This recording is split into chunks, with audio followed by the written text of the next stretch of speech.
Hello everyone, so the dust is finally settling on that PlayStation 5 reveal event, and I'm seeing a lot of great discussions happening online about what we saw. However, there's a lot of key areas and details that I think people are really overlooking or not talking too much about, so we'll be going over that. And then just yesterday, the Vice President of UX Design at PlayStation revealed a number of interesting details about the UI on his LinkedIn profile, and there's another aspect of that people are totally overlooking, so we'll be talking about that as well.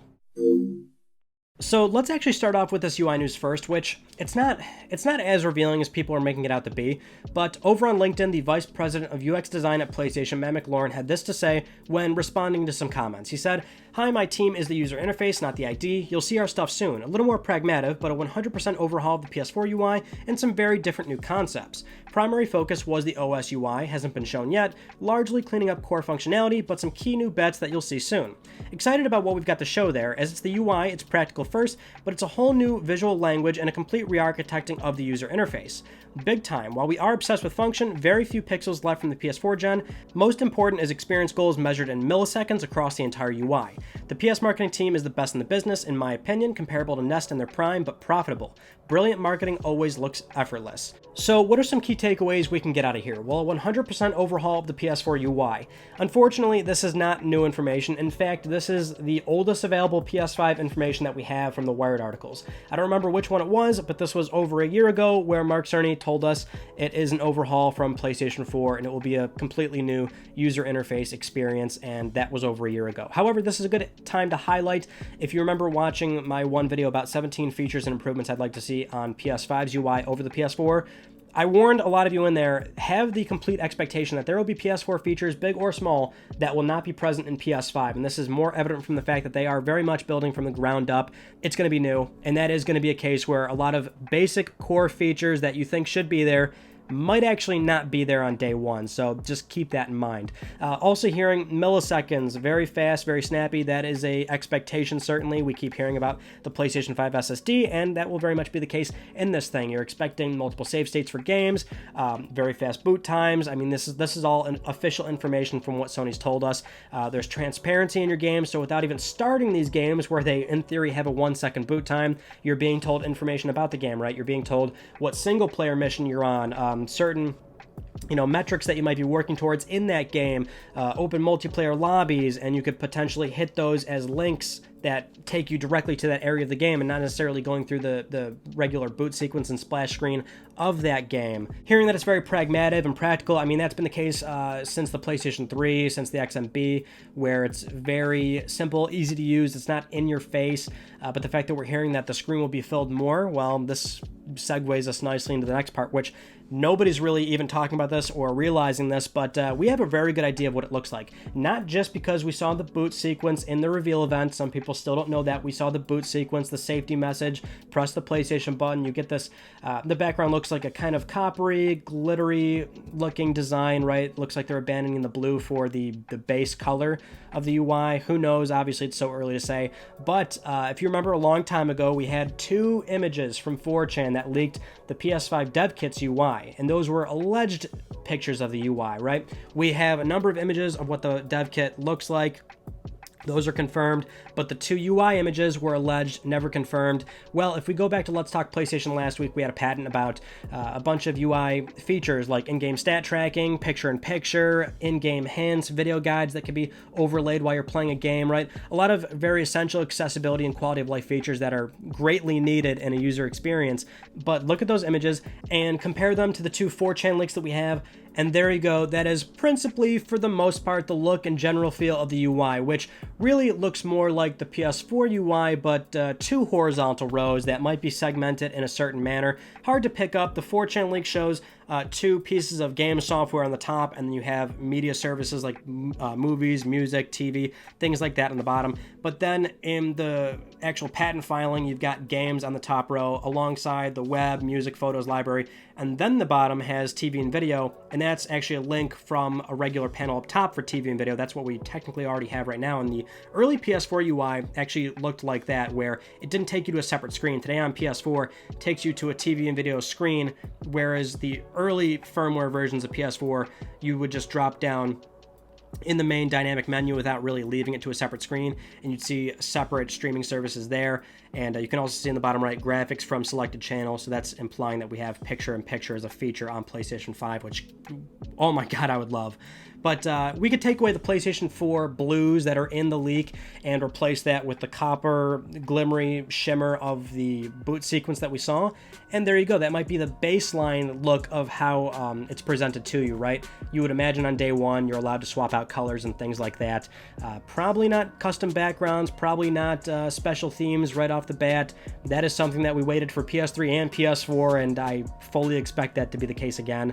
This is, of course, still subject to change, but those were alleged leaks from months ago. Now we have a patent from Sony Interactive Entertainment, and the similarities are very hard to ignore. This looks like a familiar user interface from PlayStation 4, but still built from the ground up on PlayStation 5, with more horizontal rows, using up more screen real estate, and of course, some great features that we can expect on our experience using PlayStation 5. Now, let's get into more aspects of PS5 that people are totally overlooking, and we'll start with one that has the most attention, and yet people are ignoring one large angle of it.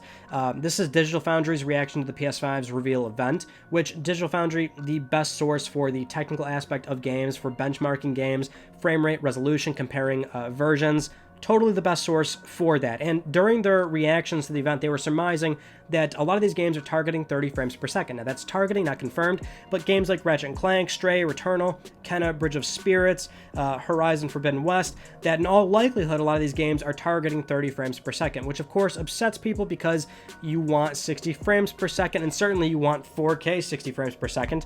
And here's the thing, a lot of conversation going around. And this is business as usual with stuff like this. It happened with PS4 Pro, happened with PS4, happened with PlayStation 3, happened with PlayStation 2. This has been going on for decades, which is consoles are closed boxes. It's never been about this console doesn't have enough power. It's about how the developer allocates the resources. We have 1080p 60 frame per second games on PlayStation 3 from launch day. We have 60 FPS games that are over decades old, and it's just always the case with developers and certainly publishers where they're going to want to push graphical fidelity to the absolute max. That is much more marketable, and that is just common knowledge. It's very commonplace in the industry. 60 FPS, I agree, much like everybody else. It's very important. I love 60 FPS, but when it comes to consoles, especially for games that are really going to be pushing these machines, you're going to see a circumstance where there's going to be a lot of games that will try to hit native 4K first before they hit 60 frames, right? This is where it makes a lot more sense to continue the trend of what we saw on PS4 Pro and Xbox One X. Offer performance settings. Now, we already have confirmation actually that Demon's Souls will offer this. So there will be a graphic setting that, a setting that allows you to favor resolution or performance, which we don't know if that really guarantees a solid 60, but you can choose to favor your frame rate over your resolution. And this has been not super commonplace, but it is a trend that we have been seeing lately since the introduction of PlayStation 4 Pro. Now, I would love for more developers to do this. Options are always best at the end of the day, but we can't speak for every single developer, right? Budgets are different, timelines are different, deadlines are different. Depending on the publisher, they might be a pain to work with. And so, it might even be tough to argue that this could be a mandate from the manufacturer. So if you don't know, in order to publish on PlayStation, Xbox, Nintendo, there's a lot of mandates that you actually have to meet to get certified and release your games on these systems. And so this could be something where the manufacturers mandate it, but even that might be a bit too aggressive. That might be a lot to ask from every single developer that tries to publish on these systems. So in a perfect world, you'd get what you want, but it looks like this is business as usual when it comes to console development, where graphical fidelity is going to be pushed, resolutions are going to be pushed, the visual aspect of games are going to be prioritized over something like 60 frames per second, where if you go for that, the visual aspect will take a pretty big hit. Now, admittedly, the rest of these things are more minor, but I can't get out of my head. As much as I enjoy what the console looks like, the used market for these things is not going to be very pretty, where not only is white going to stain and it's going to get pretty dirty over time, but those upper and lower clamshell pieces, the very top of it, there's a very noticeable lip from both of them. You're going to see those things crack off easily, maybe even in transit while these things are being shipped to you brand new. I think that's going to be it's so premature to say, but I feel like that's going to be a new gate of PlayStation 5 where it's called Crack Gate or something, where you're going to see people pull these things out of the box and that clamshell is already going to get nicked in certain corners. It's, unless the plastic's really durable, but I can already see used machines, no doubt, all having those chipped away. So if you're trying to buy a PS5 5-6 years down the road, that's probably going to be a thing you're going to have to look out for. Now, in terms of the console design, some people seem to just forget this, but I mean, you're going to get different colorways of the machine. You're going to get multiple colors of DualSense. You're going to get special edition consoles. You're going to see slight revisions of the hardware where the internals change. You'll get lower power consumption. Possibly they'll swap out, or maybe they'll move the ports on the machine. Whatever, it might be the same basic design and concept of it, but you'll probably see a general internal revision that might have some small exterior changes 6 months to a year into the life cycle. You'll, of course, get a slim model. We'll see a PlayStation 5 Pro. Obviously, the size has been a big thing for a lot of people lately. You're going to see it get slimmed down eventually, so whatever you feel about it right now, you can of course wait. It might take a few years to really see some of these benefits, or having those colorway options come in. You're not going to get optional colors at launch. Not going to happen. It will be what it looks like right now with that DualSense, but you will have options.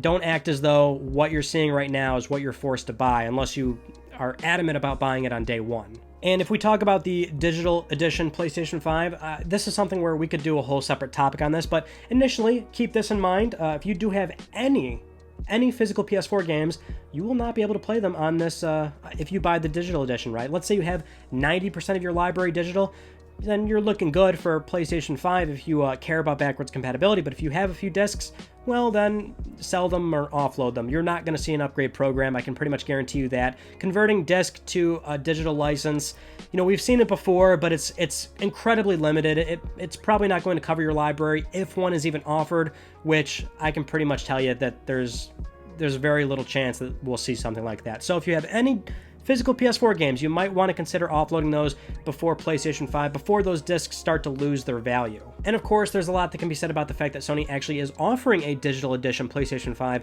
This is something where Sony is always forthcoming with offering options. They usually don't try to steer you in one particular direction, right? They got PlayStation Now, they've done cross-buy, cross-play. They're moving forward doing backwards compatibility because it's principally still x86 architecture. And of course, in years prior, they've offered a lot of ways to play their games, access their games. So this is no different really, but of course, this is an area where Sony is more than likely going to have market share going into next gen. I've said that before, sorry, but it very much seems incredibly evident that they're going to have market share once again. And that is actually pretty important because they will be there day one with a digital-only machine for a console that in all likelihood is going to have market share, right? So this is them, well, you know, this is heavily in favor revenue split wise for Sony. For publishers, of course, you're cutting out retail, so digital sales have a higher margin for everybody involved, more or less. It's a win-win, except for your brick and mortar. The very fact that it's an option is what's so notable here, right? We had Xbox One all digital, and that's fine, of course, but when you're not selling a boatload of them, you're not really accelerating the transition from disc to digital. But this will inherently happen at its own pace anyway, because it is still an option, but it's one that I think more people will consider than they otherwise would have where they have the option to buy discs. Anyway, that's it for now. Thank you so much for watching. I hope you enjoyed this video. If you haven't yet, of course, please subscribe for the best PlayStation news, reviews, and updates that are here on YouTube. You can follow me on Twitter at Mystic Ryan, and that is it. I will see you all in my next video. You take it easy.